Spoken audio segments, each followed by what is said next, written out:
Hey guys, let's talk about your lab syllabus. It's the same syllabus for sections 1, 2, and 3. The only difference would be, dates and times, right? So over here we've got the different sections listed, your date, Tuesdays and Thursdays, the time that you meet, and you remember from an earlier email from me that we split each of your sections into an A and a B, and Group A will come from 9 to 10:20, or from 10:30 to 11:50. That's both Tuesdays and Thursdays for sections 1 and 2. For section 3, Group A, you guys will come from 1:30 to 2:50, and Group B, you'll come from 3 to 4:20. So essentially breaking up the 3-hour chunk into hour-and-a-half chunks for Group A and Group B, depending on which section you're registered for. Different ways to contact me here, right? We're going to be in Seder Hall, lab number 105. That's called the Microbiology Lab. You've got my email address, my office. Office hours are on Zoom. You can find a link to that Zoom meeting in our regular Canvas page, the lecture Canvas page. The only book that you need to buy is Follow Your Gut by Rob Knight, and you'll see here in the syllabus when we're going to use that. And that's about it. So, university mission, course description, course learning outcomes, prerequisites, etc. Course learning outcomes real important to think about. Okay, so what is it we're hoping to accomplish in this semester in the lab portion of the microbiology course? So by the end of the semester, you'll know how to maintain proper sterile conditions. You'll keep contaminants out of whatever you're working with. You'll know how to, or at least understand how to culture bacteria. That means to grow them up from very few to a larger population using various media types. Media refers to food, essentially, for bacteria, broths and petri dishes.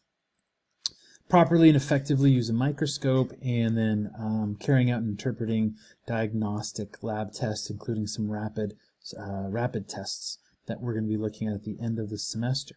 So how about points? Everybody's always interested in points. Well, there's 815 points possible in the entire course. 665 come from lecture, the other 150 come from lab.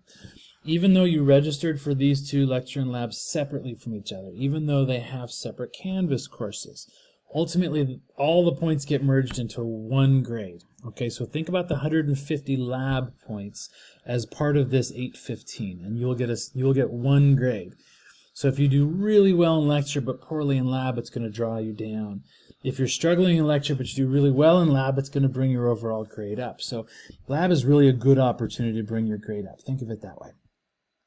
There are going to be weekly quizzes, so every time we meet, you're going to have a 5-question, 5-point quiz at the very beginning of your lab period.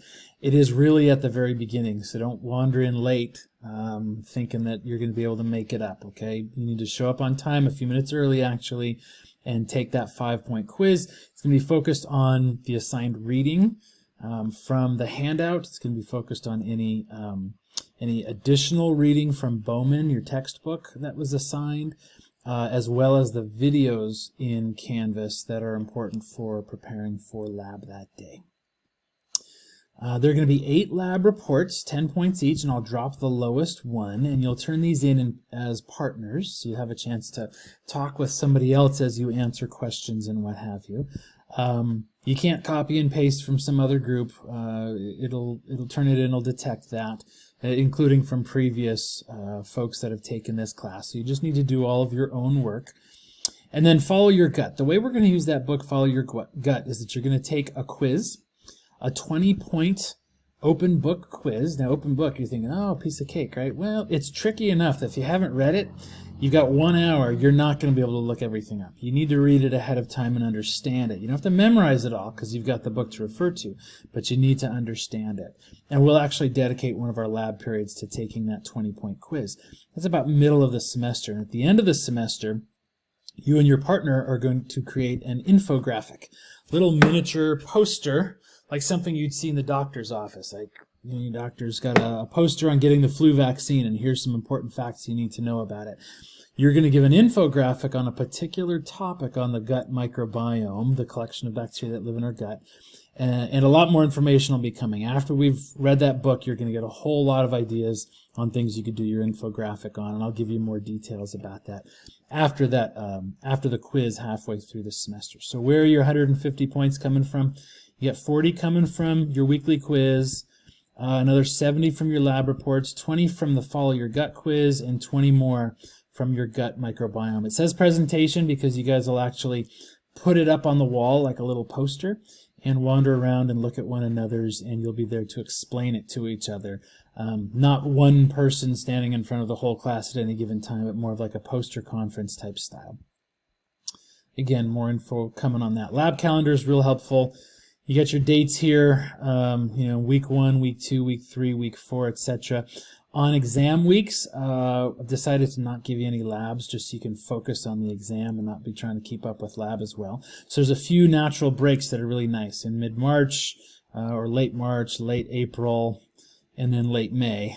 For those 3 exams, you're going to have an opportunity to not come into lab and study a little more.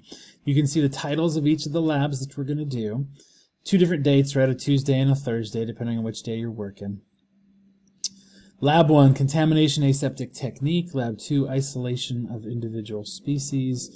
Physical controls on microbial growth, chemical controls on microbial growth, compound light microscope, staining bacteria, diagnostic testing, and rapid testing. Diagnostic testing and rapid testing is a little odd. You see how there are 2 labs listed here. Lab 7, there's no lab work for it. It's all going to be done online, thinking about it. So Lab 7, you're going to bring it in, you're going to submit it right before lab begins, okay? Because you won't have any in-lab work to do for Lab 7. You also want to read Lab 8 because we will start Lab 8 that day, and the following week we'll wrap up Lab 8, where you'll actually be working with live bacteria and running experiments, and that's how we'll wrap that up. And again, I'll give more information or answer any questions as we get closer. You see the quizzes that are listed. You see when the lab reports are due. They're typically going to be due at midnight the day that you're working on them. And then your Follow Your Gut infographic is going to be due the very last week of lab at the beginning of June.